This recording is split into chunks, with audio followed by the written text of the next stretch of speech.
may labanan na nagaganap.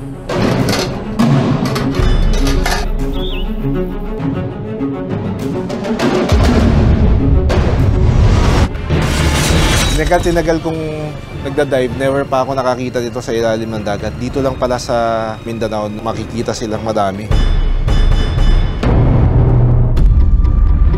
Itong lugar na ito ang sinasabing habitat ng isang napakalaking sawa na kumain daw ng kambing.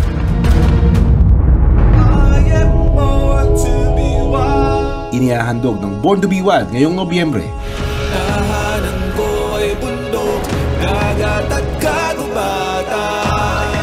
Sa unang pagkakataon, tutuklasin ang natatagong ganda ng Sulu at Basilan.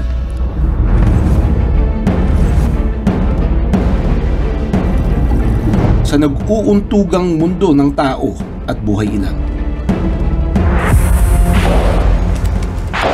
Sino nga ba ang totoong kaaway? At sino ang matitirang matibay?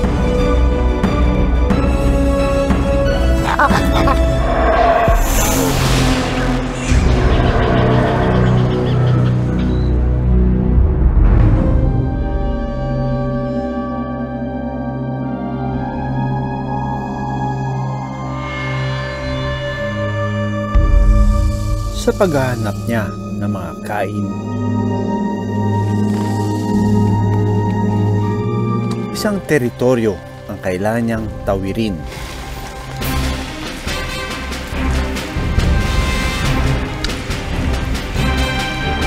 Pero ang napasok niya, isang war zone pala. War zone para sa mga naliligaw na ahas katulad niya.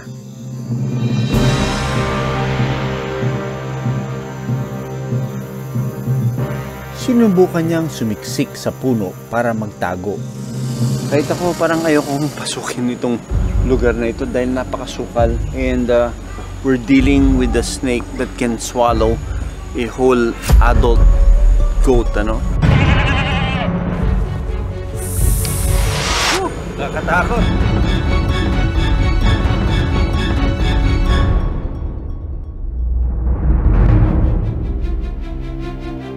Pagkatapos ng hidwaan sa Sulu, kaya pang nakakalabas ang mga residente. Pati na rin ang mga hayop na dating nakakubli dahil sa giyera. Pero sa paglabas nila, panibagong engkwentro naman ang kanilang haharapin. Dahil ang mundo ng tao at ahas nagtatagpo na rin.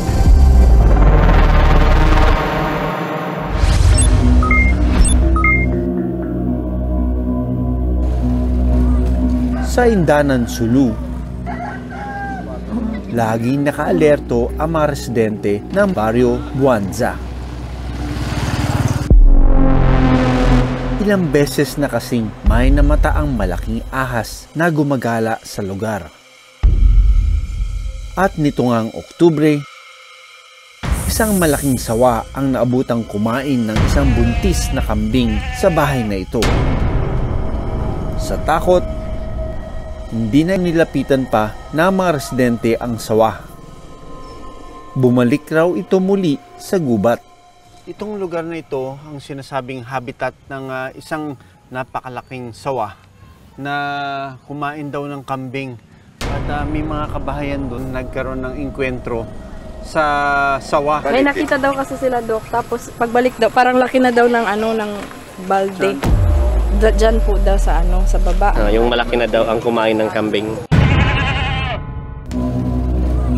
Sa Indanan, Sulu, laging nakaalerto ang mga residente ng Baryo Buanza. Ilang beses na kasing may namata ang malaking ahas na gumagala sa lugar. So, syempre, yung mga fear ng mga tao dito is since nag-expand na yung kanyang katawan, kaya niya nang lumunod ng adult na kambing, is baka mamaya sunod bata naman o tao ang kaya niyang lulunin. wala na ring bumaba sa parting ito ng tulay. Sa takot na ma-ambush sila ng isang malaking sawa.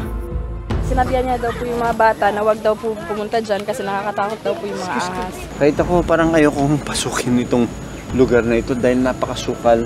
Wala siya masyadong trail. And we're dealing with a snake that can swallow a whole adult goat, ano? Nakakatakot. Lalaki ng mga puno. And may mga blind spot na hindi mo alam kung nandun ba yung sawa.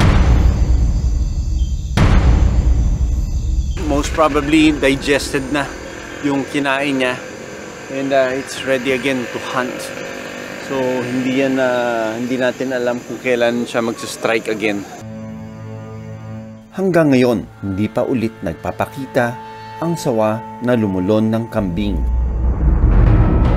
Kung ang mga tao matindi ang takot sa malalaking ahas, ang mga sawa iniiwasan ring mag-cruise ang landas sa tao. Dahil kapag sila ay nahuli, sila naman ang talo. Sa Indanan, Sulu, isang sawa ang pinagtataga. Nakapasok raw kasi ang sawa sa kulungan ng mga alagang manok. Kwento ng residente, pinatay na nila ang sawa bago pa ito makaperwisyo ng iba pa nilang alaga. Bukod sa Indanan, dinarayo rin ng mga sawa ang isang komunidad sa Hulo, Sulu. Madalas na raw ang pagtambay ng sawa na ito sa bahay ng isang residente. Sa takot na matuklaw at mapatay ng ibang tao ang sawa, inireport nila ito sa Bureau of Fire Protection o BFP. Pinuntahan ko ang sawa para suriin. Uy! It's a medium-sized reticulated python. Bali, ilang na po siya dito? Ilang days na o linggo? 1 week pa lang. So, ilalabas natin siya para mas ma-assess natin siya.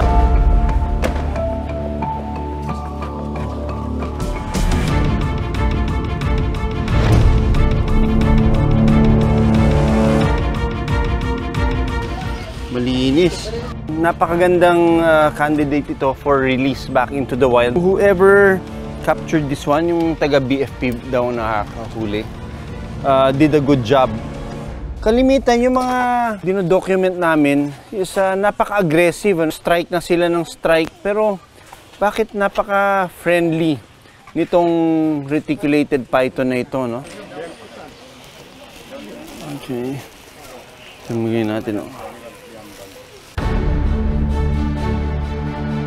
Oras na para pakawalan at ibalik siya sa kanyang natural na tirahan. Nandito tayo sa release site niya.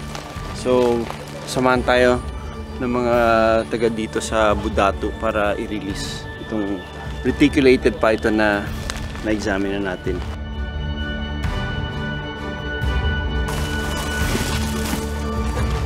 Okay, alright.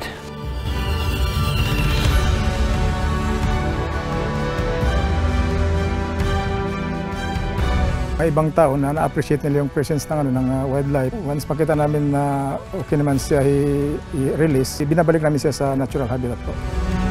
Sa puntong ito, may pagkakasundo sa pagitan ng tao at ahas. Respeto sa teritoryo at buhay. He's got that! Minsan, dala ng takot, nabubuo ang di pagkakaunawaan. Pero sa huli, unti-unti ring nagkakaroon ng katahimikan. Simula nang mas piliin ng mga tao na iwasan at hayaan na lang ang anumang hayop na mapadpad sa kanilang bakuran.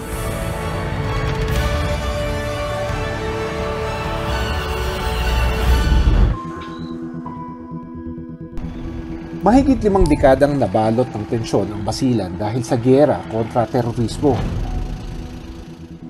Ngayon, unti-unti nang pumabalik ang kapayapaan at ganda nito. For so many years, na-miss natin yung ganda ng Basilan.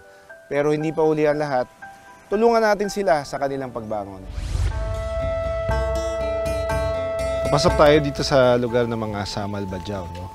Ito sila yung mga tribo na naandito nabubuhay sa tabing dagat.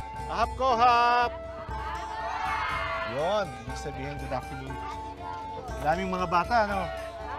Hello! Anong ginagawa nyo? Ano nagbebenta? Pero hindi lang sila ang nabubuhay sa dagat. Sa ilalim, nagtatago sa buhangin ang blue-spotted stingray. Sinuyod na ng stingray ang buhangin gamit ang kanyang bibig. Mata lang ang kanyang gamit habang alertong nagmamasid sa paligid. Sa kabilang bahagi ng dagat, nandoon naman ang mga batang pating. Isang batalyon sila kung lumangoy. Walang iwanan, ika nga. Malakas lang ang puwersa ng mga pating at stingray kapag nasa ilalim sila ng dagat. Dahil oras na mawala sila sa kanilang teritoryo, siguradong sila ang talo.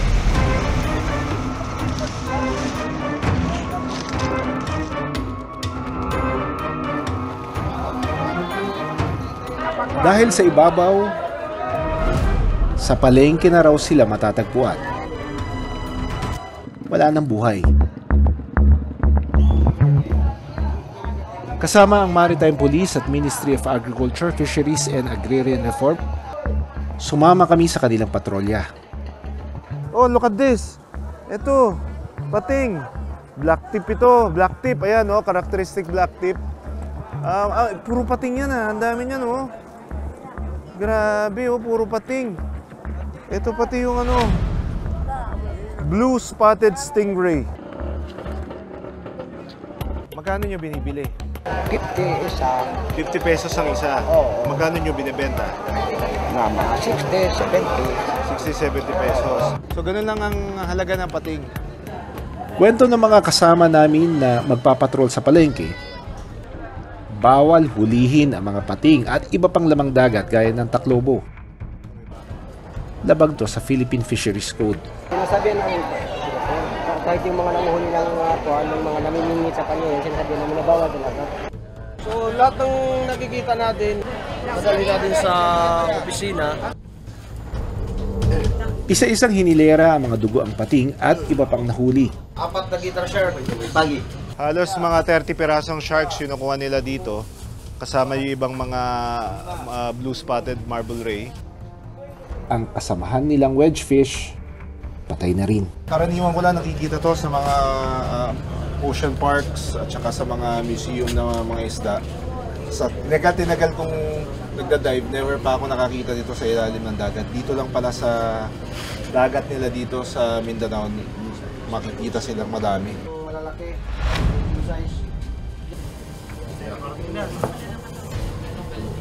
Meron ako mga nakitang species na protected sa Pilipinas dahil considered na critically endangered sila. So isa na dito yung white-spotted wedgefish. Considered yung fins niya as one of the most expensive shark's fin sa shark fin trade sa China. So protected species din to.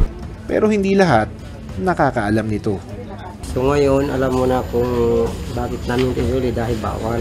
Kung yung ito alam ko na, medyo na po. Ang sinumang manghuli at magkatay ng endangered species ng pating at pagi, pwedeng magmulta mula kalahating milyon hanggang 5 milyong piso at posibleng makulong ng 20 taon. May isang grupo daw na sumasalakay sa isang barangay sa Tipo-Tipo, Basilan. Nandoon ako sa eskwela ng mga anak ko. Pag uwi ko dito, basag na yung salamin. Pakay namin na mahuli sa aming kamera ang sinasabing grupo.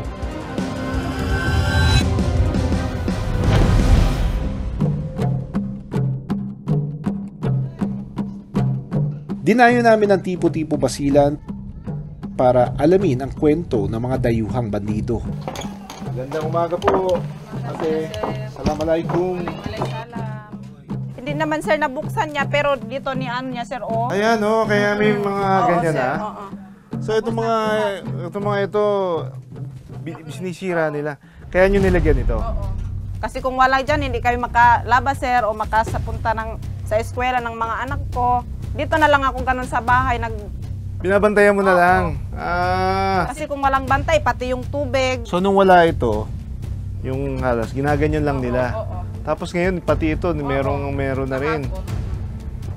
Ayun. Alam nila kung saan nakalagay yung... Oo, kasi yung parang maamoy nila, sir. Para patunayan ang paratang ng mga residente, naglagay kami ng camera trap sa loob ng bahay ni Rasmina. Hinintay din namin ang pagbaba ng tubig sa bakawan. Ilang saglit pa,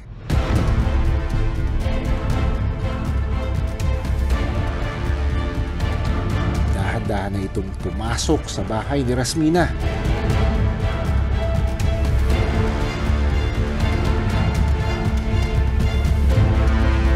Ang itinuturing na suspect ng mga residente, isang unggoy. Pero hindi siya nag-iisa sa pag-atake sa loob ng mga bahay.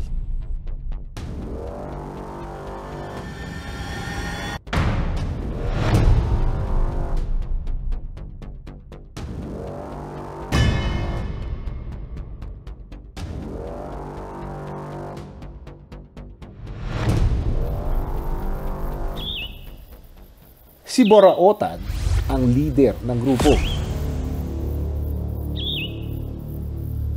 Siya ang in command. Ang kanilang target, isa na namang bahay.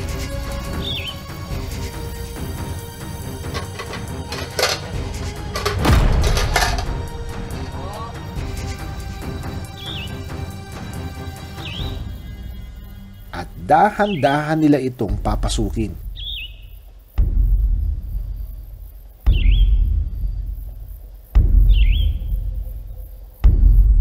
Sa loob, hinahalongkat nila ang bawat gamit na makita. Ang mahihina nilang kasama, bukod sa pagiging lookout, umaasa na lang muna sa mga pagkain na nalalaglag mula sa bahay. Pero kung titignan mo sila, ayan na parang may pinupulot sila dun sa lupa. Dun sa mismo sa marsh, may iniisa-isa silang damputin tas diretso sa bibig. Parang mga bata talaga yung nila yung behavior. Ang mag-inang unggoy na ito, maingat na nagmamasid lang sa paligid. Pero handa din silang makipagsapalaran sa pagkain.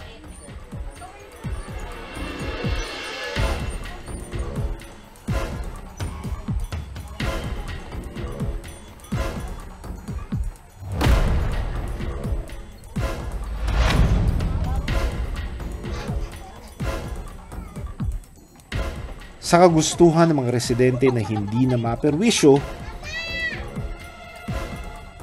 nakaisip na rin silang lumaban. Pasok niya yung kamay niya dito, tapos lagyan ko lang tali.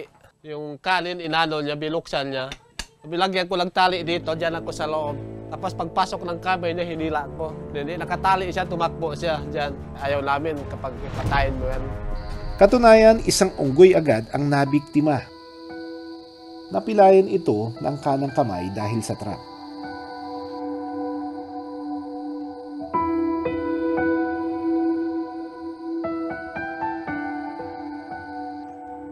So anong napagdesisyonan ng mga tao dito? Wala din sir. Kasi natatakot din kami kasi mga isang araw kung mapapalo namin, yun magiging masakit po kami sir. Kung ganitong tanghali, hindi siya makatulog. Ito kasi nandiyan ang unggoy nakabantay. Kapag matutulog sila, aakyat ang unggoy. Kailangan talaga ang pagkain ay secured. Dahil peste na kung ituring ang mga unggoy sa lugar, ang mga residente humingi na ng tulong sa lokal na pamahalaan. Naghain ng resolusyon ang LGU tipo-tipo para hilingin na mawala ang mga unggoy sa kanilang lugar. Problema nga ng mga tao dito, monkeys nga. Ang iba pumasok na daw sa bahay nila, namimihasa na, at saka yung mga halaman talaga nila ang kinakainan ng mga monkeys. At wala naman kaming alternative, ma'am, kasi sa sa religion ng Islam, hindi rin siya pwedeng kainin. O kaya, yun ang solution nila, na kung pwede sana, i-collect na lang kung maaprubahan, ma'am. Marami pang pag-aaral ang kailangan gawin para masigurong tama ang mga hakbang ng pagkontrol sa mga unggoy. Pero habang wala pang malinaw na solusyon, kailangan ng mga taga-Basilan ang mas mahabang pasensya at mas malalim na pag-unawa kung bakit napipilitan ang mga unggoy na mabuhay kasama ng mga tao. Nakikihati lang sila sa espasyo na dati naman talaga nilang kirahan. Nakikihati lang din tayo. Ako si Doc Ferds Resio. Doc Nelson Donato, pinipili namin ang kalikasan.